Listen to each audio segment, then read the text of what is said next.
In the smoky alleys of early 20th century Brooklyn, a boy was born who would become America's most notorious gangster. A name whispered in fear, printed in headlines, etched into the legacy of crime itself: Alphonse Gabriel Capone. He would rise from the rough streets of New York, carve an empire of bootleg whiskey and blood in Chicago, and fall not to bullets, but to disease. This is the story of Scarface, Al Capone.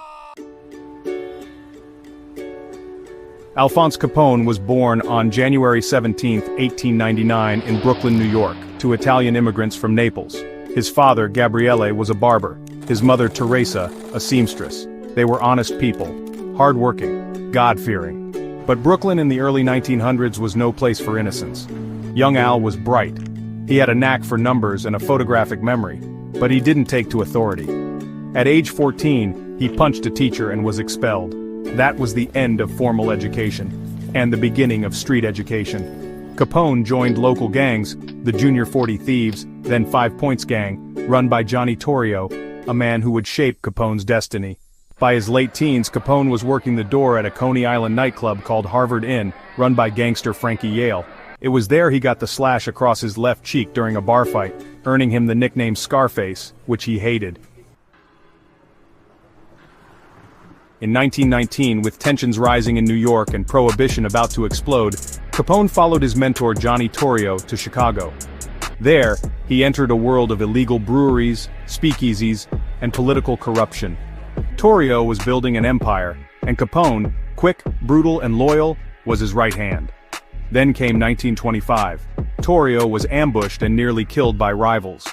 He recovered and retired, handing everything to 26-year-old Capone. And just like that, Al Capone became the boss of Chicago's underworld. Prohibition had turned liquor into gold, and Capone was a master of the trade. His empire brought in an estimated $100 million a year from booze, gambling, and vice. He bribed cops, owned politicians, appeared in public like a movie star, pinstripe suits, diamond rings. He even opened soup kitchens for the poor during the Great Depression. But behind the glamour was a ruthless enforcer of power. Capone's name became synonymous with blood, and none more so than on February 14, 1929, the St. Valentine's Day Massacre.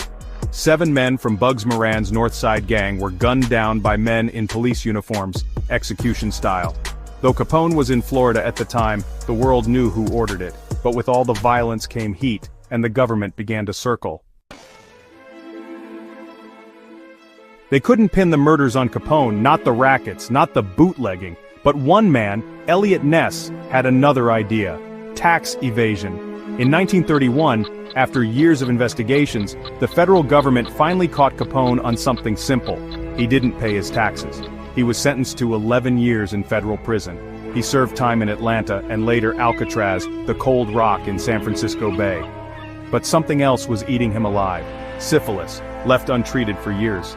The disease reached his brain. By the time Capone was released in 1939, he was a shadow of the man he once was.